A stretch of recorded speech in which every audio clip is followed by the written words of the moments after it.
أن أكون عالما فالعلم ميراث النبي.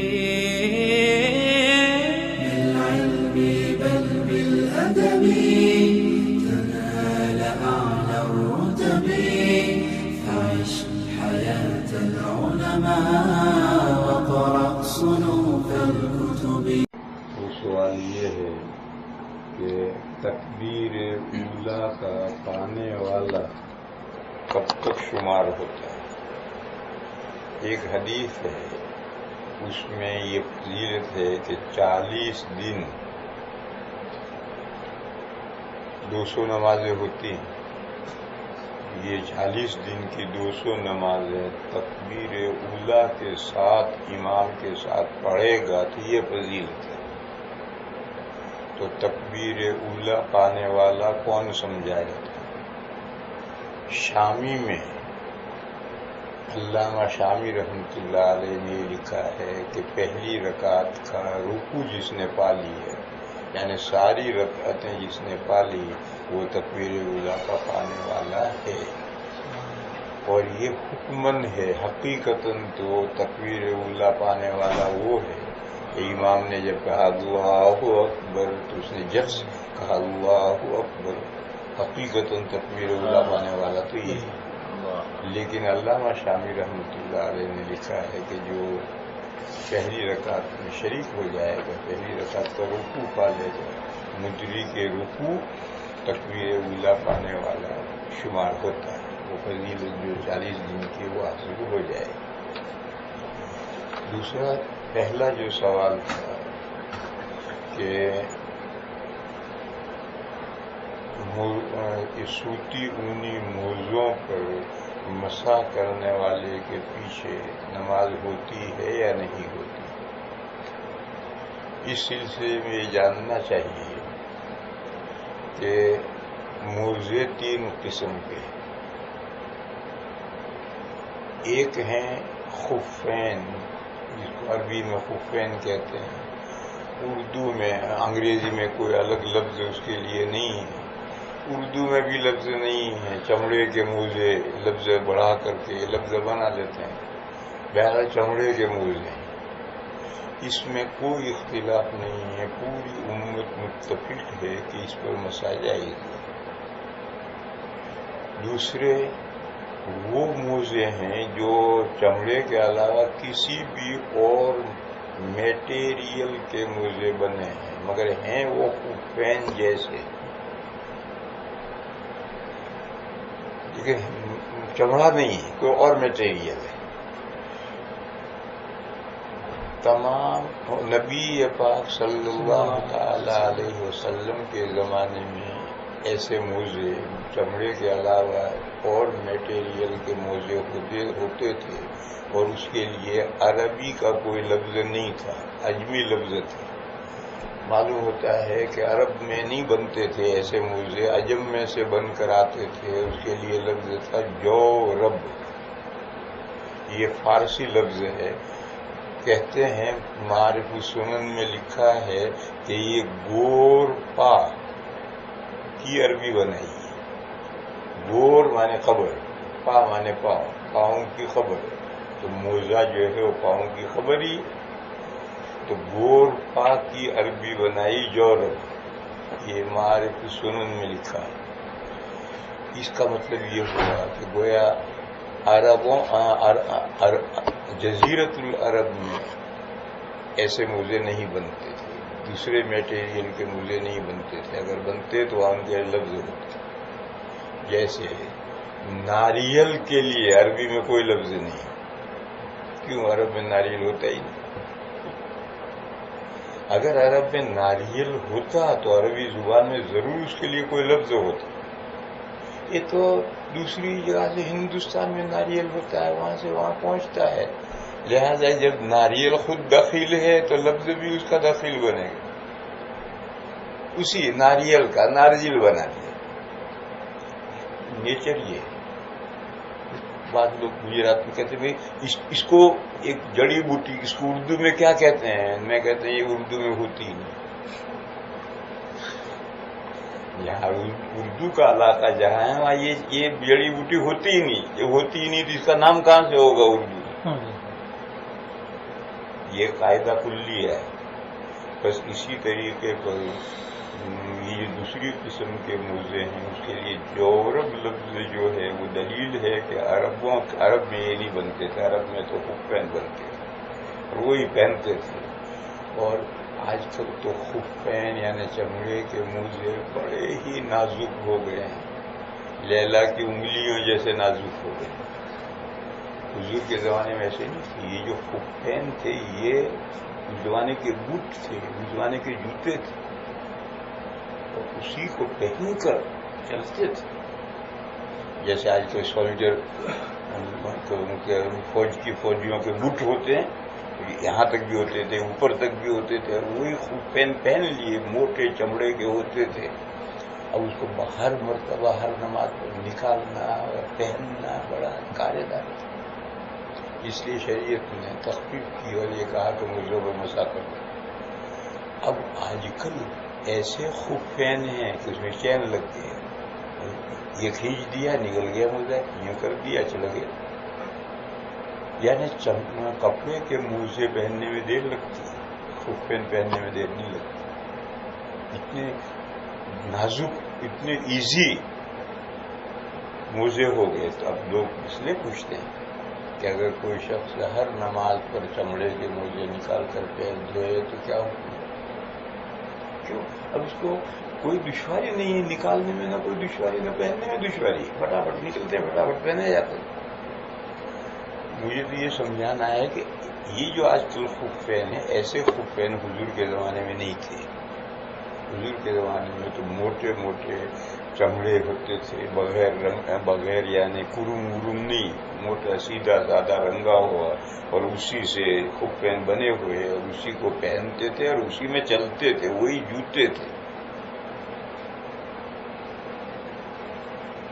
لیکن یہ جو دوسرے میٹیریل کے موزے ہوتے تھے وہ پہن کر چلا نہیں جا سکتا. چلو گے تو ہفتے 15 دن میں پھٹ جائے گا، اس لیے اس پر چپل پہننے پڑتے تھے. چنانچہ حدیثوں میں جتنی حدیثیں ہیں جو مسا علی جورب فی نعلیہ ما جوربیہ، جورب کے ساتھ نالین میں چپلوں میں مسا کا ذکر آتا ہے، خفین کے ساتھ چپلوں میں مسا کا ذکر نہیں آتا. کیونکہ اس زمانے کے جو خفین تھے وہ تو خود ہی جوتے ہوتے تھے اور انہی کو پہن کر کے چلتے تھے. ان کے اوپر پروٹیکشن کے لیے، حفاظت کے لیے کوئی اور چیز نہیں پہنی جاتی. یورپ جو دوسرے میٹیریل کے موزے تھے وہ پھٹ جاتے تھے. اگر نہیں پہنیں گے چپل تو وہ 10-15 دن پھٹ جائے گا. تو اس کو حفاظت کے لیے اس کے وہ چپل پہنتے تھے. بہرحال دوسرے موزے یہ تھے. پھر زمانہ آگے بڑھا تو تیسرے موزے آئے، یہ جس کو آپ لوگ سوکس کہتے ہیں، نائلون کے، اون کے، یہ جو موزے آئے سوکس جس کو کہتے ہیں، یہ موزے آئے. تو اب مسئلہ یہ ہوا کہ اس کے لیے عربی میں لفظ کیا، اس کے لیے بھی جورب ہی لفظ ہے، کوئی نیا لفظ نہیں. وہ جو دوسرے میٹیریل کے حضور کے زمانے میں موزے تھے وہ بھی جورب تھے، اور یہ جو سوکس ہیں یہ بھی جورب ہی کہلاتے ہیں. تو اب مسئلہ پیدا ہوا کہ جتنے کالے اتنے باپ کے سالے، یا کچھ فرق ہوگا. جو بھی جورب کہلا ہے، حدیثوں سے جورب پر مسح کا جواز ثابت ہے. نبی پاک صلی اللہ تعالی علیہ وسلم جورب پر مسح کرتے تھے، اور یہ جو سوکس ہیں یہ بھی جورب کہلاتے ہیں. لہذا غیر مقلدین، عرب نہیں، یہ لفظ غلط استعمال مت کرو، غیر مقلدین کی رائے یہ ہے کہ یہ بھی جورب ہیں، لہذا جتنے کالے اتنے باپ کے سالے، ان کے اوپر بھی مسح جائے گی. بلکہ ان غیر مقلدوں کا سیکنڈ امام، پہلے امام تو ان کے شمار ہوتے ہیں داؤد ظاہری، اور دوسرے سیکنڈ امام ان کا شمار ہوتا ہے ابن حزم ظاہری. ابن حزم ظاہری نے المحلہ میں لکھا ہے کہ کل ما یلف علی الرجل، آپ پیر پر کچھ بھی لپیٹ دیں مساف ہو سکتا ہے، صاحب لکھا ہے کہ اس کے لیے کوئی مضاف نہیں، آپ کاغذ لپیٹ دیں، کپڑا لپیٹ دیں، بس پیروں پر کوئی بھی چیز لپیٹ دی ہے اس میں مسا ہو سکتا ہے۔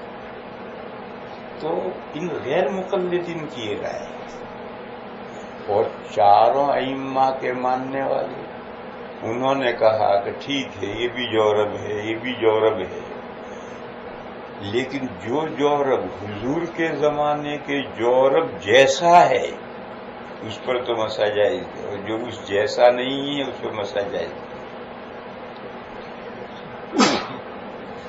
حضرت مفتی محمد شفیع صاحب قدس سرہ کا ایک رسالہ ہے نیل المعارف، اس رسالے میں حضرت نے یہ کہا ہے کہ یہ جو جورب ہیں اس کی بنیادی قسمیں دو ہیں، سخین اور رقیق۔ دبیز، سخین مانے دبیز اور رقیق مانے پتلا۔ پھر ہر ایک کی تین تین قسمیں، مجلد، منعل اور سادہ۔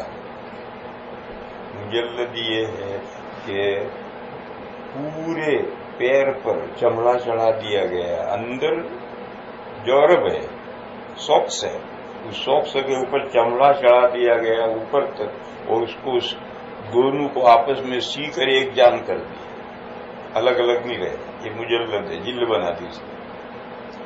اور منعل یہ ہے کہ نیچے تلی میں چمڑا چڑھا دیا، وہیں سے تو پھٹے گا، وہاں چمڑا چڑھا دیا گیا، یا جوتی کی طرح سے نیچے بھی اور پیروں کے کنارے پر بھی چمڑا چڑھا دیا گیا، یہ منعل ہے، چپل بنا دی اس نے۔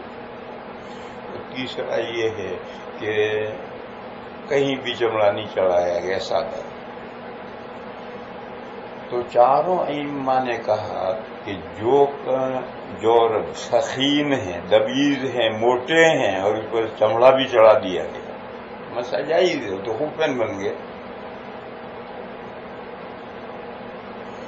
اور اگر دبیز ہے، موٹا ہے، اور نیچے نیچے تلی چڑھا دی چمڑے کی، یا تلی بھی چڑھا دی، کنارے پر بھی چڑھا دیا، اس میں بھی مسا جائز، کیونکہ ابھی سادہ آئے گا اس پر مسا جائز ہوگا، تو منعل بدرجہ والا جائز۔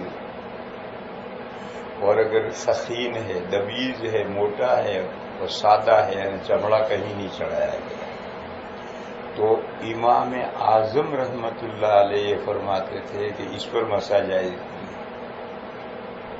اور تین امام اور صاحبین یہ کہتے تھے اس پر مسا جائز۔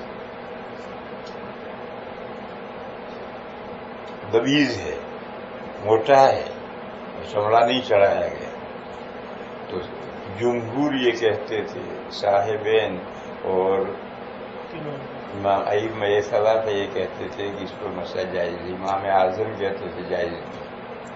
لیکن امام اعظم رحمت اللہ علیہ نے وفات سے 3 دن پہلے 3 مسئلوں میں رجوع کیا ہے، ان رجوع میں سے ایک مسئلہ یہ بھی ہے، حضرت نے وفات سے 3 دن پہلے فرمایا کہ میں ان پر مسا ناجائز کہتا تھا، میری رائے بدل گئی، ان پر مسا جائز۔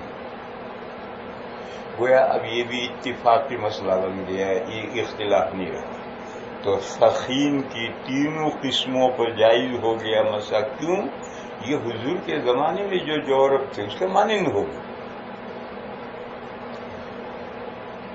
رقیق، پتلے، اگر اس پر پورے پیر پر چمڑا چڑھا دیا گیا ہے، مجلد ہے، تو وہ تو جورب کے مانند ہو گئے، حضور کے زمانے کی جورب کی طرح ہو گئے، تو بالاجماع اس میں مسا جائز۔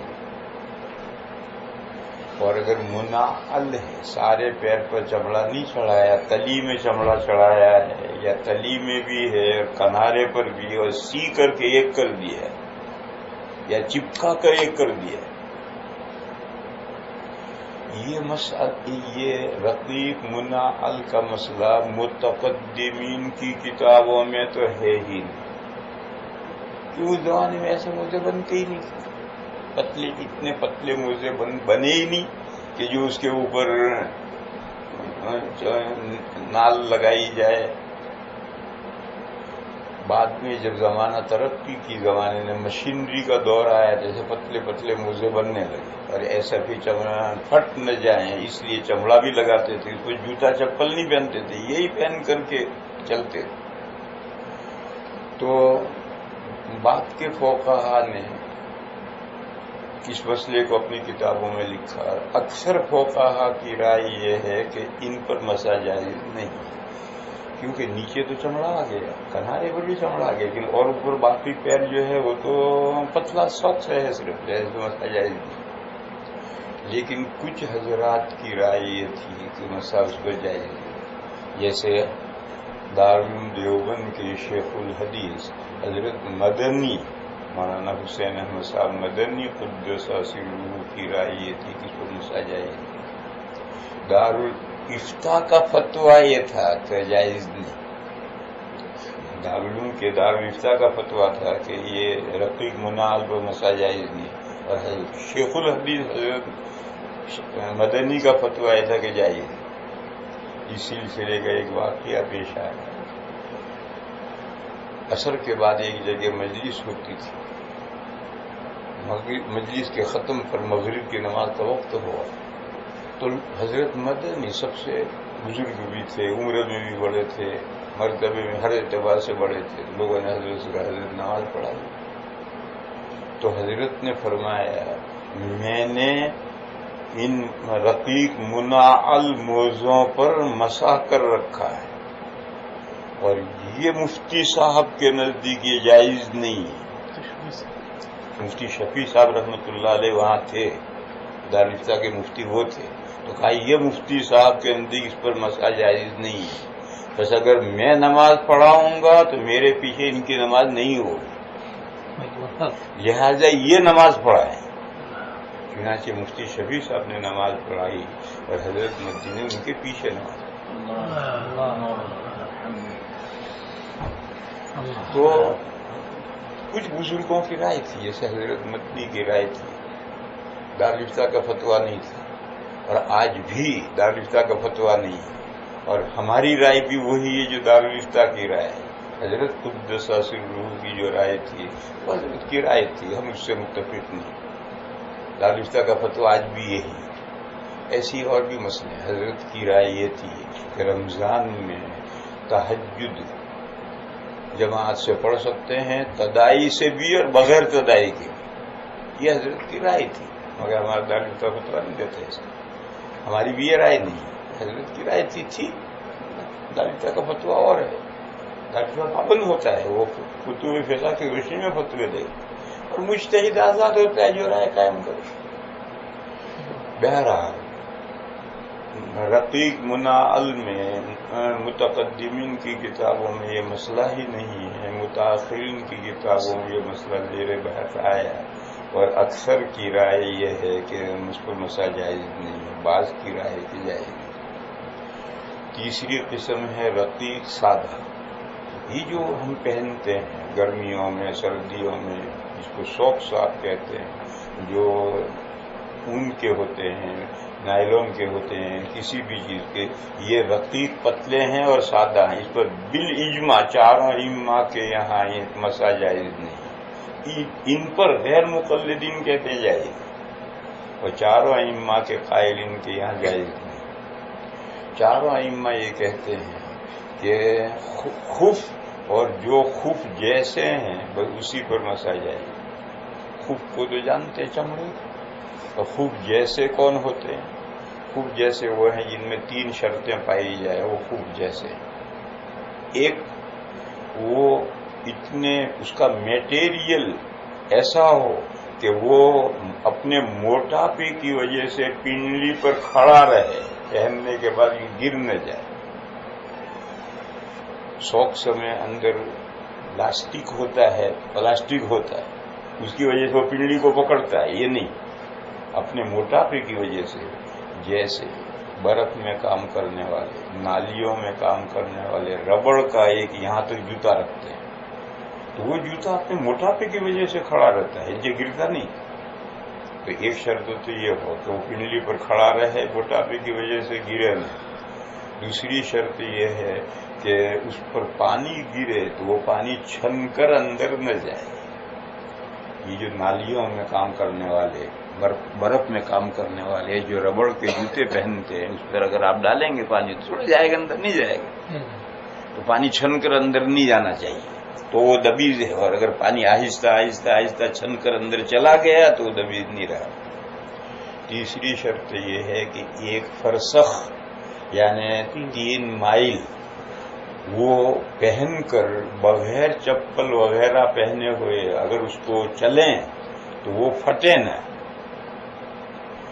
یہ شرط تو بہت آسان ہے، کیونکہ نائلون تو کم وقت 10 سال میں بھی پھٹتا ہے. یہ پھول کے کپڑے ٹیلی کاٹ کے ہوتے ہیں، 10 سال ہو جاتے ہیں، پھٹتا ہی نہیں اللہ کا وہ. پھر میں گھر والوں سے کہتا ہوں اس کو ادھیڑ دو کرتا پاجامہ اور بچوں کے بنا دو، تو ادھیڑ دیتے ہیں، بچے کو بناتے ہیں، وہ 6 مہینے میں پڑھ دیتے ہیں. تو یہ تیسری شرط تو یہ نائلون میں پایا جانا بہت آسان ہے، کیونکہ یہ ایسا مادہ ہے پلاسٹک جیسا مادہ. لیکن وہ پہلی 2 شرطیں نہیں پائی.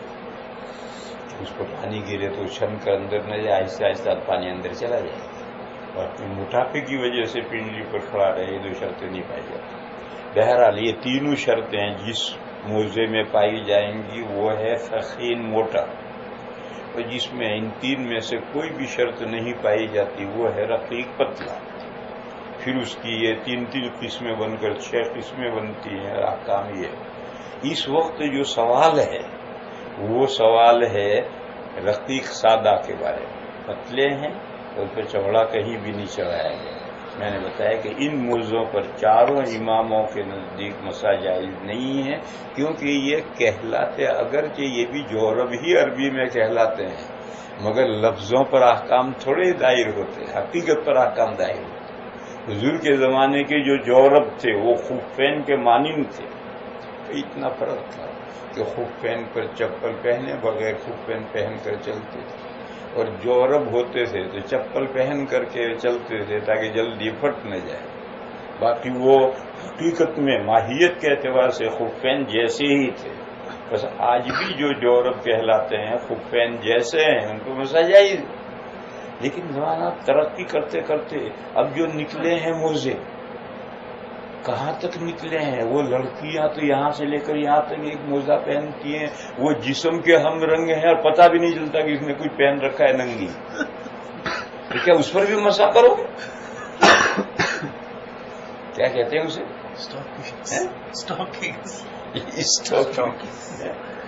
میں جب شروع میں ان ملکوں میں آیا تو بہت دنوں تک تو میں سمجھ ہی نہیں سکا کہ اس لڑکی نے کچھ پہن رکھا.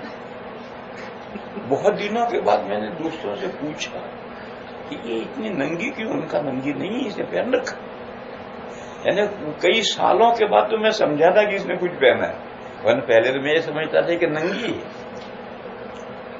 ایسے ہی کئی مرتبہ ایسا ہوا کہ 2 شخص کپل آ رہے ہیں، میں نہیں سمجھ سکتا کہ ان میں مرد کون ہے عورت کون. میری سمجھ میں نہیں آتا، دونوں ایک جیسے نظر آ رہے ہیں، بال ایک جیسے ہیں، چہرہ ایک جیسا ہے. تو میں اپنے گاڑی میں بیٹھے ہوئے سے پوچھتا تھا کہ یہ 2 آ رہے ہیں، اس میں سے دائیں والا بائیں والا، اس میں مرد کون ہے؟ وہ بے تکلف بتاتا تھا کہ دائیں والا مرد ہے، اور میری سمجھ میں نہیں آتا تھا. میں بہت دنوں تک نہیں سمجھ پایا، بلکہ شاید آج بھی فیصلہ نہ کر سکوں. تو اب زمانہ ترقی کر گیا، اب ایسی چیزیں آ گئی تو مطلق جورب جتنے کالے اتنے باپ کے سالے، ایسا نہیں. چاہے مائنبر کہتے ہیں وہ حضور کے زمانے کے پین کی جو حقیقت تھی، اس حقیقت کی حامل جو جورب ہے انہی پر مسا ہو سکتا ہے. مطلق نام جس کو جورب کہا جائے اس پر نہیں ہوتا، ایسا نہیں ہو سکتا. یہ غیر مقلدین اور ہمارا اختلاف عربوں کا اور ہمارا نہیں ہے. 4 ائمہ کا مذہب یہ کہ غیر مقلدین کا مذہب یہ. اس کے بعد دوسرا مسئلہ سمجھو. اگر کسی نے اپنی آنکھ سے دیکھا کہ ایک شخص نے سوکس پر مسا کیا اور وضو کیا اور سوکس پر مسا کیا اور نماز پڑھانے کھڑا ہوا، اس کے پیچھے اس مقتدی کی نماز نہیں ہو. کیوں؟ اس مقتدی کے اعتقاد میں امام کا وضو ہی نہیں. جب امام کا وضو ہی نہیں ہے تو اس کے پیچھے نماز کیسے ہو؟ دوسری صورت یہ ہے کہ احتمال ہے کہ اس نے اس سوکس پر مسا کیا. اگر ایسا احتمال ہے تو اس کے پیچھے نماز نہیں پڑھنی چاہیے، اور پڑھ لی تو اس کا یہ ادا کرنا چاہیے. اس کے پیچھے نماز پڑھنی ہی نہیں چاہیے، اور پڑھ لے تو یہ ادا کرنا چاہیے اگر احتمال ہے. حضرت تھانوی قدس سرہ کا ایک واقعہ لکھا ہے ایک کتاب میں کہ جو حضرت کانپور پڑھاتے تھے اس وقت حضرت کوئی بہت بڑے آدمی نہیں بن گئے تھے، حضرت تھانوی نہیں بنے تھے. اس وقت میں ایک ابتدائی مدرس فارغ ہوتے ہی وہاں پڑھانے گئے تھے.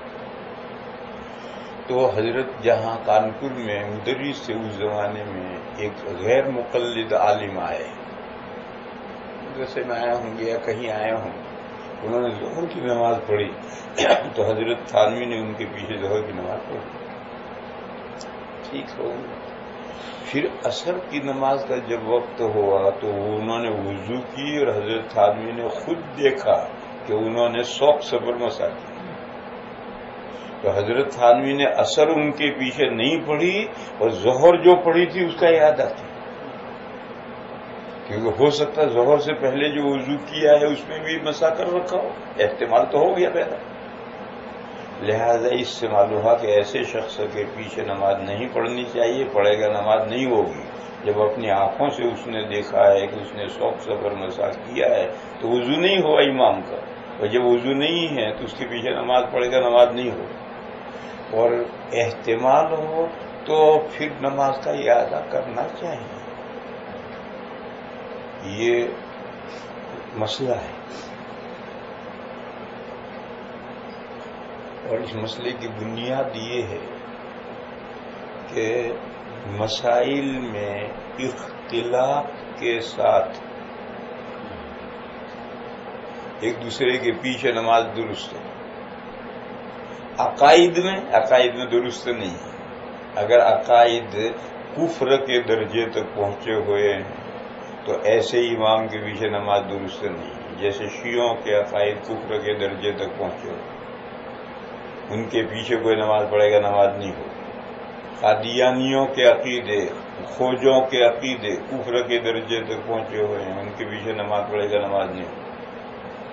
اور اگر کفر کے درجے تک عقیدے پہنچے ہوئے نہیں ہیں، جیسے بریلویوں کے عقیدے، مودودیوں کے عقیدے، غیر مقلدین کے عقیدے کفر کے درجے تک پہنچے ہوئے نہیں ہیں، تو ان کے پیچھے نماز پڑھے گا تو نماز ہو جائے گی، مگر ان کے پیچھے مستقل نماز پڑھنی نہیں چاہیے. تو عقائد میں اختلاف ہے. تو مسئلہ یہ کہ اگر عقیدے مختلف ہیں اور وہ عقیدے کفر تک پہنچے ہوئے ہیں تو ایسے شخص کے پیچھے نماز پڑھنے سے نماز نہیں ہوگی. اور مسائل میں اختلاف ہے تو مسائل میں اگر اختلاف ہے تو نو برابر ہو. اختلاف مسائل کے ساتھ ایک دوسرے کے پیچھے اقتداء درست ہے. حنفی کے پیچھے شافعی نماز پڑھ سکتا ہے، شافعی کے پیچھے حنفی نماز پڑھ سکتا ہے، دونوں کے پیچھے مالکی پڑھ سکتا ہے، حنبلی پڑھ سکتے ہیں. حرم شریف میں حنبلی امام ہوتا ہے، ساری چاروں ائمہ اس کے پیچھے نماز پڑھتے ہیں. اختلاف مسائل کے ساتھ اقتداء درست ہے. مگر طہارت اور عدم طہارت سے تعلق رکھنے والے وہ مسائل جن میں اختلاف ہے اور اس میں مقتدی کو بالیقین معلوم ہے کہ اس کا امام کی طہارت نہیں ہے تو اس امام کے پیچھے وہ نماز اس کی نہیں ہو. جیسے ایک شافعی ہے، اس کو وامٹ ہوئی منہ بھر کر، بدن میں کہیں سے خون نکلا، دم سائل، اور اس سے ان کے وضو نہیں ٹوٹتا. منہ بھر کر طے ہونے سے وضو نہیں ٹوٹتا. شوافی بدن میں سبیلن کے علاوہ کہیں سے بھی خون نکلے وضو نہیں ٹوٹتا. وضو نہیں ٹوٹا، اس نے TCU سے پوچھ لیا اور نماز پڑھانے کھڑا ہو گیا۔ ایک حنفی نے اپنے آنکھ سے دیکھا، اب اس حنفی کی اس امام کے پیچھے نماز نہیں ہوگی۔ کیوں؟ مقتدی کے اعتقاد میں امام کا وضو ہی نہیں، نماز کیسے ہو جائے؟ یا ایک حنفی نے باوضو تھا، اس نے لنگی کے اندر ہاتھ ڈال کر کے آگے کی شرمگاہ کو یا پیچھے کی شرمگاہ کو کپڑے کی آڑ کے بغیر ڈائریکٹ ہاتھ لگائے۔ کھجلی آئی ہوتی ایسا کرتے ہیں، لنگی میں ہاتھ ڈال کے ایسا کرتے۔ شوافی کیا اس سے وضو ٹوٹ جاتا ہے، حنفیہ کیا نہیں ٹوٹتا۔ اب ایک حنفی نے ایسا کیا اور سامنے ایک شافعی بیٹھا، اس نے دیکھا۔ اب یہ حنفی نماز پڑھانے کھڑا ہو، اس شافعی کی اس حنفی سے نماز نہیں ہوگی، کیونکہ اس شافعی کے اعتقاد میں امام کا وضو ہی نہیں رہا، تو اس کے پیچھے کیسے نماز ہوگی؟ وہی مسئلہ یہاں آئے گا کہ 4 ائمہ کے ماننے والے انہوں نے دیکھا کہ ایک غیر مقلد نے سوک صبر مسا کیا اور نماز پڑھانے کھڑا ہوا، اس کے پیچھے اس کی نماز نہیں ہوگی۔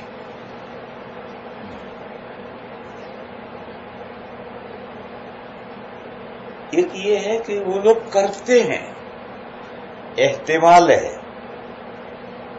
کہ ہو سکتا ہے اس نے سوک صبر مسا کر کے نماز پڑھائی ہو، تو احتمال کی صورت میں نماز نہیں پڑھنی چاہیے، اور پڑھی ہو تو یاد کرو، لیکن یاد کرنا فرض اور واجب نہیں ہے، یاد کرنا چاہیے، لیکن اگر نہ کرے اور علم اس کو بالکل نہیں تو وہ نماز ہوگی، اور بالیقین علم ہے تو نماز اس کے پیچھے ہوگی۔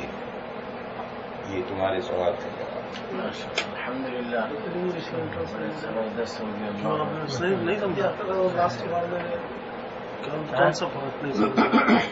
If anyone for the salah, the imam comes, the new imam comes, and I don't know about him whether he do the masah or not, and I'm praying with just he wearing the salah. He said that if you have yaqeen, if you saw him, right, that part? No, if I don't see him, I don't know if you him. don't see him, I don't see him, I don't know him. But they do it like this sometimes. Okay? Sometimes they do. So this is called ihtimal, as a possibility. If it is possible like this, then he said that you should not pray, and if you prayed, then you should repeat it, but it is not farad or wajib to repeat it, but you should repeat it. Understand? But my question was that if I don't know him, anything about him, so like let's say if you go in the journey, and in the journey that sometimes you pray in the different masjid, and that masjid, the imam wearing the socks, and you don't know that he might be doing the masah or not. You know, while you're in the journey, let's say if you're in the masjid, you go to the different masjid, and spring, and you see that there is a brothers wearing the socks, and you think that it's not even possibility. Possibility بھی نہیں کہہ رہے کہ مسافر. سب میں سمجھ رہا ہوں، آپ کو سب جواب دے دیا، مگر یہ پاگل ہے، کیسے پاسبلٹی بھی نہیں ہے تو پھر پڑھ سکتے ہیں. پاسبلٹی کوئی نہیں سمجھتا یہ. وہ 40 دن جو آپ نے تکبیر اولیٰ کے ساتھ، تو وہ اس کے لیے مسجد میں ہونا ضروری ہے یا اگر گھر پہ جماعت؟ مسجد ہونا ضروری ہے. اچھا، جماعت گھر پہ جماعت کر کے تکبیر اولیٰ سے پڑھے تب بھی وہی فضیلت. رکوع پانے سے ہو جاتا ہے مدرک. سمجھ رہے ہو آپ کا سوال؟ دوسرا سوال کا بھی ہو گیا.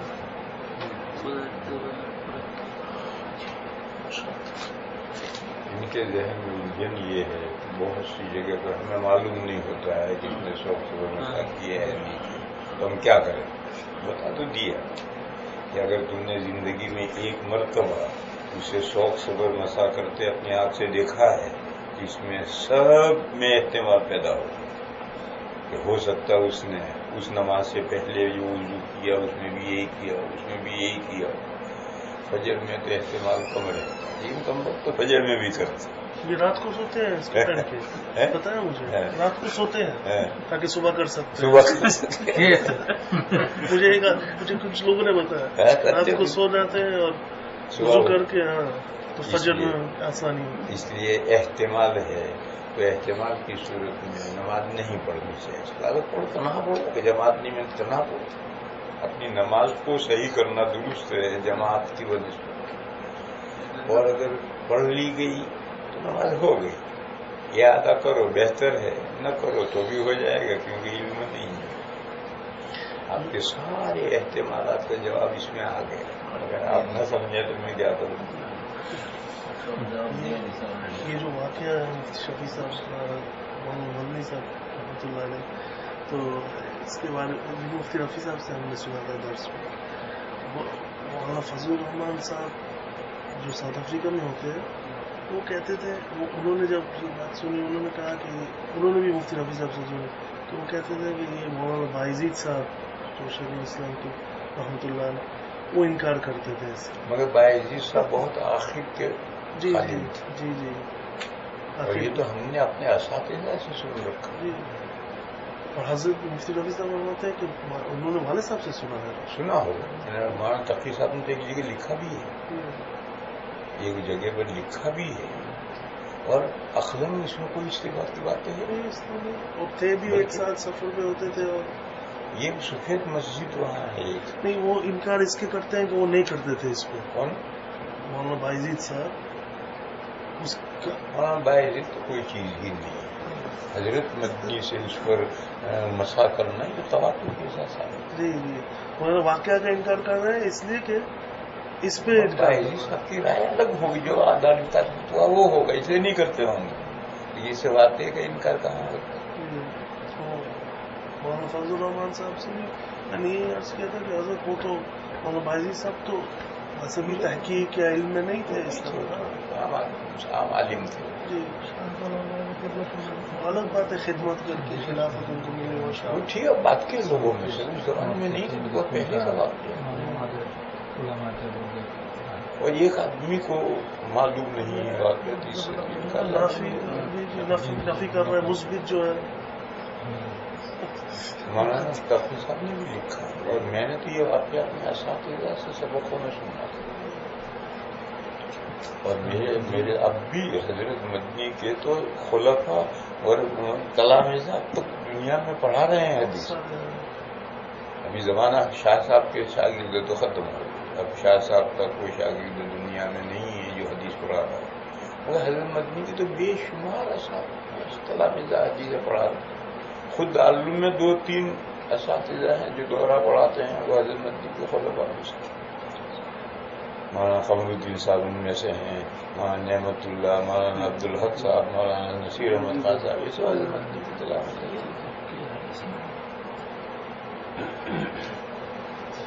چلو بھائی تمہارا حق پورا ہو گیا. ایک مجلس میں سارے تم ہی سوال کرتے ہوئے ایسا کوئی ضروری نہیں. تمہارا حق پورا ہو گیا. بیٹھے رہو، جو کرنا ہو کل کیے. کیوں؟ بعض آدمی جھکی ہوتا ہے. ابھی وہ ایک سوال کرے گا، میں جواب دوں گا، جواب نہیں سنے گا، اگلا سوال سوچے گا، یہ جواب پورا ہوگا. وہ سوال کر کے اس نے جواب نہیں سوال جواب نہیں سنتا، وہ اگلا سوال سوچتا ہے یہ جواب پورا ہوگا تب یہ سوال کرتا. تو اس لیے ایسے جھکیوں کے لیے قاعدہ یہ ہے کہ ایک مجلس میں ایک سوال کرو، بس دوسرا سوال دوسرے دن کرو. کیونکہ جب ایک مجلس میں ایک ہی سوال کرنا ہے، دوسرا سوال کرنا ہی نہیں ہے، تو وہ پہلے سوال کا جواب سنے. ایک مسئلہ ہے وہ میں سمجھاؤں، وہ سب کتابوں میں لکھا ہوا مسئلہ حل لکھا ہوا ہے، لیکن کچھ واضح تعبیر نہیں ہے، اور عام لوگوں کے پلے بھی کچھ زیادہ نہیں پڑے گا، مگر میں کھانے کا محروم بھی محروم نہیں. میں کھانا شراب خانہ پب گیا، بیٹھا جا کر کے بیچارہ آدھا گھنٹہ بیٹھ کر آیا. جیب میں پیسے نہیں تھے، شراب نہیں ملی، کسی نے تواضع نہیں کی، 2 گھونٹ پلائے نہیں، مگر 1 گھنٹہ بدبو تو سونگھ کر آیا. میں کھانے کا محروم بھی معروم نہیں ہے، 1 گھنٹہ بڑا شراب کی بدبو سونگھ کر آیا ہے. اور بدبو سونگھنے سے بھی یہاں پلاؤ پک رہی ہے. ایک طالب علم تھا، طیب ایک دکاندار صبح ہمارے یہاں ناشتے میں پلاؤ بنتے، وہ سڑک پہ ایک طرف کھڑا ہے، تو میں نے پوچھا بھائی یار کیوں یہاں کھڑا ہے؟ کہنے لگے پلاؤ کی خوشبو آ رہی ہوٹل میں پلاؤ کو کہا بیچارے کی جیب میں پیسے نہیں، وہاں جا کر بیٹھ کر ناشتہ کرے، اتنے تو ویسے نہیں، تو وہاں کھڑا سڑک پر کھڑا خوشبو پلاؤ کی سونگ رہا ہے۔ اور جہاں ہڈیوں کا گڈاؤن ہوتا ہے جنگل میں، اس کے چاروں طرف جو درخت ہوتے ہیں اس پر گدھ بیٹھے رہتے ہیں، اب یہ ہڈیاں تو سوکھی ہوئی، اس میں تو کھانے کے تو کچھ قابل نہیں، پھر یہ گدھ درختوں پر کیوں بیٹھے ہیں؟ وہ بدبو سونگتے، جیسے پلاؤ کی خوشبو سونگتا ہے طالب علم، ایسے یہ گدھ جو ہیں پرانی ہڈیاں، سوکھی ہوئی ہڈیوں کی بہت بدبو آتی ہے جہاں ہڈیاں ہوتی ہیں، تو چاروں طرف درختوں پر بیٹھے رہتے ہیں تاکہ وہ بدبو سونگتے ہیں۔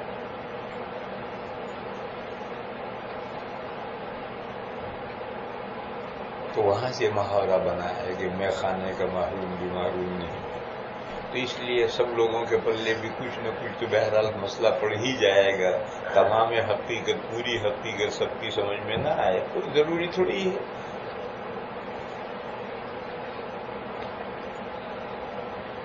بات کو جو قرآن کریم ہمارے اماموں نے پڑھا تھا اس میں یہ آیتیں آئی تھی سورہ اعراف میں، اعوذ باللہ من الشیطان الرجیم، وَنَزَعْنَا مَا فِي صُدُورِهِم مِّنْ غِلٍّ، جب جنتی جنت میں پہنچ جائیں گے، ابھی جنت میں کوئی نہیں پہنچے، ابھی تو جتنے پاس اوے آگے بڑھے وہ برزخ میں عالم قبر میں رک جاتے ہیں، اس سے آگے نہیں بڑھتے، اور عالم قبر جو ہے وہ ہماری اس دنیا کا ضمیمہ، سپریمنٹری ہے، ہماری اسی دنیا کا حصہ، آخرت کا حصہ نہیں، اسی لیے سوال جواب کے بعد میں جنت کی طرف، جہنم کی طرف کھڑکی کھولی جاتی ہے، یعنی دوسری دنیا سے کانٹیکٹ ہوتا ہے، اور خود قبر ہماری اس دنیا کا حصہ ہے۔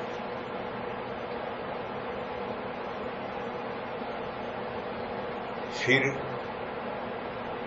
جب یہ دنیا ختم ہو جائے گی اور اس کا لاسٹ ڈے آئے گا، یوم الآخر،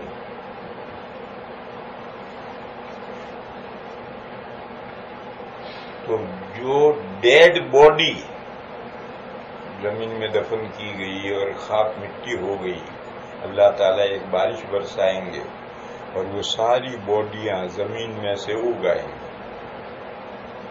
وَكَذَلِكَ تُخْرَجُونَ، قرآن نے یہ کہا کہ جیسے بارش ہوتی ہے اور زمین میں سے سبزہ گھاس نکلتی ہے، اسی طرح سے تم قیامت کے دن نکالے جاؤ گے۔ وَكَذَلِكَ تُخْرَجُونَ، بارش برسے گی باقاعدہ ایک، اس میں سے ساری باڈیاں، صرف انسانوں کی نہیں، تمام حیوانات کی ساری باڈیاں زمین میں سے نکل آئیں گی۔ پھر سور پھونکا جائے گا۔ سور پھونکنے کا مطلب یہ ہے کہ جو روحیں پاس اوے آگے بڑھ کر عالم برزخ میں پہنچی ہوئی ہیں، وہ سب وہاں سے ریٹرن، معاد مانے ریوس آئیں گی، اور روحیں آ کر اپنے اپنے جسموں میں داخل ہو کر کے نئی زندگی شروع ہو۔ یہ قیامت کا دن شروع ہو، اور قیامت کا دن 50,000 سال کا دن، 50,000 ایئر کا ایک دن۔ اس دن میں معاملات طے ہو کر کے پھر برج ہوگا۔ برج کے بجائے تم کہو یہ جو یوں گھومتا پوبری جس کو ترکی میں کہتے ہیں، کیا کہتے ہیں آپ لوگ؟ اوور برج، اوور پاس، اوور برج، وہی چیز ہے، ایسا اوور برج رکھا جائے گا دو دنیاؤں کے درمیان میں، ہماری اس دنیا کے درمیان میں اور آخرت کے درمیان ہے. دو دنیا سے ایک جگہ سے پاس ہو کر دوسری دنیا میں جانے کے لیے برج چاہیے, پل صراط چاہیے, اور وہ پل صراط کے نیچے جہنم ہوگا اور اس کے اوپر سے وہ برج گیا ہوگا. تو جب اس کے یہاں سے جو حساب کتاب نمٹتے گئے, چلو دفعہ ہو آگے بڑھو, بڑھتے جائیں گے, جنت کی پار ہو جائیں گے برج سے آگے, جہاں برج ختم ہوا آگے جنت شروع ہو, اور نیچے جہنم ہے اور برج ہے. تو جو جہنمی ہے نیچے پل صراط کے نیچے آنکڑے لگے ہوئے ہیں, وہ اس کو پکڑ کر کے نیچے کھینچ لیں گے جہنم. اور ہے کہ 500 سال کی مسافت کے بقدر برج ہے. ایک آدمی چلے تو 500 سال میں کہاں تک پہنچے گا, اتنا لمبا برج ہے. تو اس برج سے جنتی تو پار ہو جائیں گے, اور وہاں برج سے نیچے اترے تو آگے جنت شروع ہو. اور جہنم اس کے نیچے ہے, اور وہ اتنے لمبا برج ہے, اور وہ جہنم کے آنکڑے اوپر سے کھینچیں گے. آنکڑے کیسے کھینچیں گے؟ جیسے لوہے کو چکماک کھینچتا ہے, میگنیٹ جیسے کھینچتا ہے وہ, تو میگنیٹ لوہے کو کھینچتا ہے, جہنم کے آنکڑے گوشت کو کھینچیں گے, انسانوں کو کھینچیں گے. انسانوں کے علاوہ مخلوقات پل صراط پر نہیں چڑھائی جائیں گی, وہ اس سے پہلے ہی اسی زمین پر رہیں گی. اور آخر میں جب مقاصہ ہو جائے گا, ادلا بدلا ہو جائے گا, تو حکم ہو جائے گا, مٹی ہو جائے گی. وہ پل صراط پہ نہیں چڑھائے جائیں گے, پل صراط پہ انسانوں جنہ چڑھائے جائیں گے. جنتی پار چلے جائیں گے, جہنمی نیچے چلے جائیں گے. تو جنت میں جہنم میں ابھی کوئی نہیں پہنچے. قیامت کا دن آئے گا, حساب کتاب ہوں گے, اس کے بعد میں پھر پل صراط سے گزر کر جنت میں پہنچیں گے. لیکن جب جنت میں پہنچ جائیں گے تو وہاں بیٹھیں گے جیسے ہم سب بیٹھے ہیں. جنت میں اور اس دنیا میں ایک فرق ہے. وہ فرق کیا ہے؟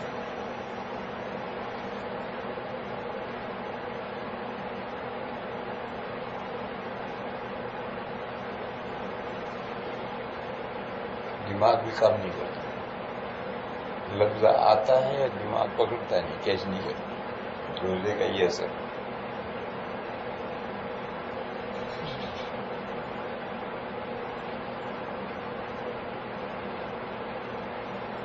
چلو اس کے بعد میں ذہن دماغ میں لفظ آئے گا, حقیقت ہے وہ لفظ نہیں آتا.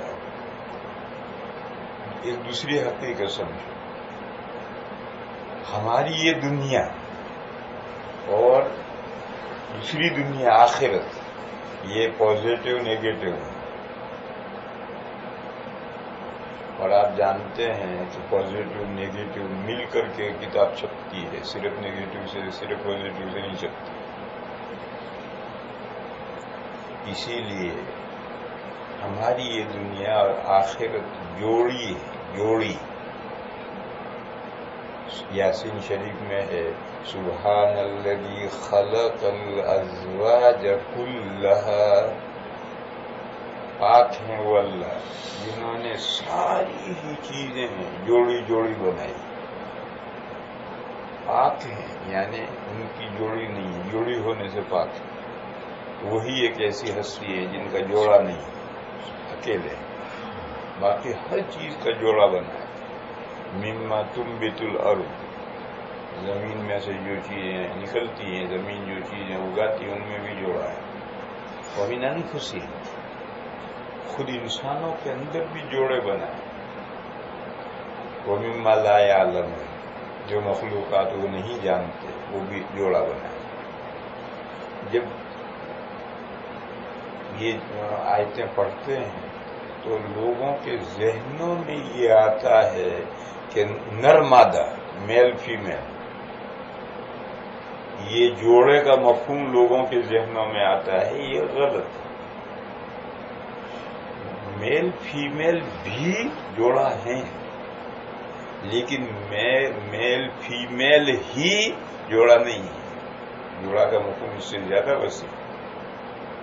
جوڑا نام ہے ایسی دو چیزوں کا جو دونوں مل کر ایک مقصد کی تکمیل کریں، وہ جوڑا. وہ دو چیزیں جو مل کر ایک مقصد کی تکمیل کریں، تو جوڑا. جیسے اردو میں کہتے ہیں دو چپلوں کو، دو جوتوں کو کہتے ہیں جوڑا. کہاں نرمادہ ہے؟ آپ لوگ انگریزی میں کیا کہتے ہیں؟ پیئر. پیئر کے معنی بھی جوڑا ہے. کہاں نرمادہ ہے؟ کیونکہ جوڑا ہیں. کیوں؟ دو جوتے، دو چپل مل کر کے ایک مقصد کی تکمیل کرتے ہیں. وہ مقصد کیا ہے؟ المشی راکبا، سوار ہو کر چلنا.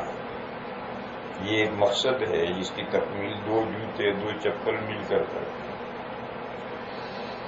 جب آدمی جوتا، ایک حدیث ہے اسی کتاب میں ہے حدیث کہ جو شخص جوتے پہن کر چپل پہن چلتا ہے تو لا یزال راکبا، برابر وہ سوار ہو کر جا رہا ہے. جوتے چپل پہن کر چلتا ہے. کیوں؟ اگر آپ جوتے کے بغیر چلیں گے تو پیر میں کانٹا بھی چبھ سکتا ہے، پیر میں کنکر بھی چبھ سکتا ہے، پیر گرد و غبار میں اٹپٹ بھی سکتے ہیں اور تھکے گا زیادہ. ننگے پیر چلے گا زیادہ تھکے گا. تو جوتے چپل پہن کر چلا ہے، کانٹا نہیں چبھے گا، کنکر سے نہیں چبھے گا، پیر گرد آلود نہیں ہوں گے اور کم تھکے گا. بہرحال جوتے پہن کر چلنا اس کا ایک مقصد ہے، سوار ہو کر چلنا. یہ سوار ہو کر چلنے کا سب سے نیچے کا درجہ ہے. اور اعلیٰ درجہ ہوائی جہاز میں اڑو، یہ بھی سوار ہو کر چلنا. وہ اعلیٰ درجہ ہے، یہ کم سے کم درجہ ہے. بہرحال دو چپل اور دو جوتے مل کر ایک مقصد کی تکمیل کرتے ہیں، اس لیے ان کو جوڑا کہتے ہیں.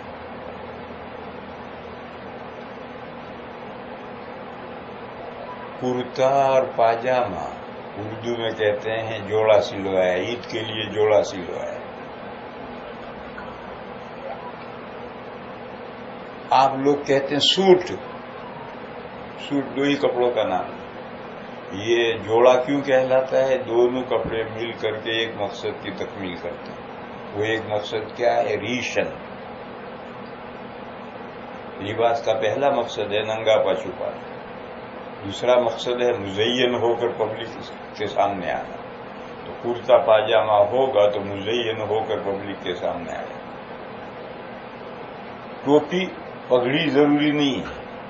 وہ تو اس وقت ٹوپی پگڑی ضروری ہے جب کسی نیک بندے کی خدمت میں جاؤ تو پھر جیب میں سے دستی رومال لے کر کے سر پہ باندھ کر کے بزرگ کے پاس جاتے ہیں. تو جب بزرگ کے پاس سر پہ دستی باندھ کر جاتے ہو تو اللہ کے سامنے ننگے سر کیوں جاتے ہو؟ کیا اللہ کا درجہ بزرگ جتنا بھی نہیں؟ اللہ کا درجہ بزرگ جتنا بھی نہیں. بہرحال یہ جو سر کھلا ہے بند ہے، اس کو ریشن میں اس کا کوئی دخل نہیں ہے. اس کے بغیر بھی ریشن ہوتا ہے. اور وہ کرتا پاجامہ، ایک پاجامہ پہنو، اوپر کا کرتا پہنو اور گلے سے لے کر کے نیچے تک سارا بدن چھپا لو تو جیسے پرندے کے پر ہوتے ہیں، پرندہ خوبصورت ہو جاتا ہے، ایسے خوبصورت بننا. یہ مقصد ایک مقصد ہے جو دو کپڑوں سے، جوڑے سے حاصل ہوتا ہے، اس چیز کو جوڑا کہتے ہیں.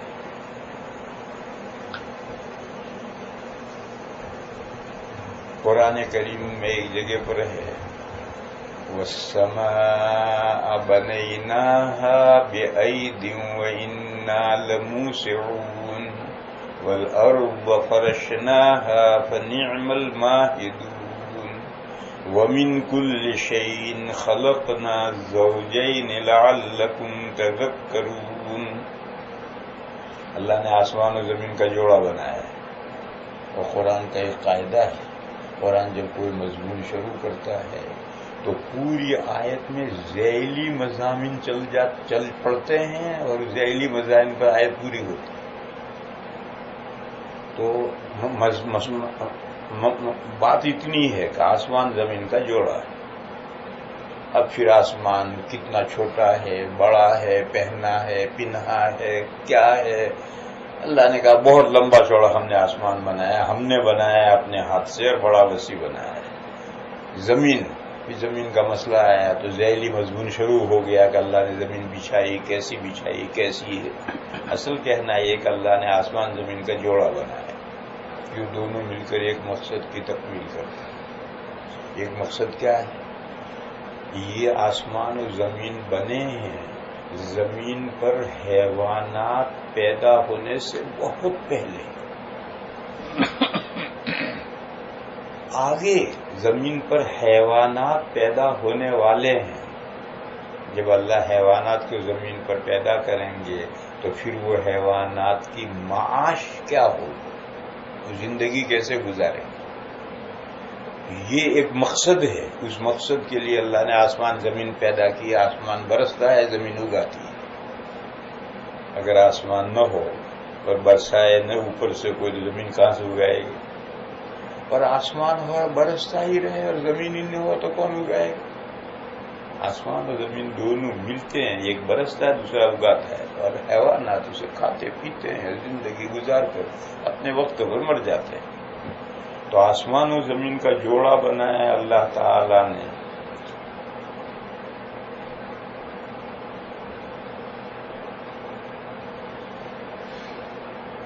آسمان بڑا لمبا چوڑا بنایا، زمین کا کوئی چپا ایسا نہیں ہے جس کے اوپر آسمان نہ ہو. السماء بنیناہا بعید وإنا لموسعون کا مناسبت ہی ہے. یہ تو اب ہم سائنس پڑھنے لگے تو بڑا تصور کہ زمین اتنی چھوٹی ہے اور آسمان اتنا بڑا ہے. پہلے کہاں لوگ یہ تصور رکھتے تھے. یہ جو لوگوں کو سمجھایا کہ زمین کا کوئی چپا ایسا نہیں جس کے اوپر آسمان نہ ہو، ہم نے آسمان کو اتنا چوڑا بنایا ہے. اب جہاں بھی آسمان برسے گا پانی زمین پر گرے گا.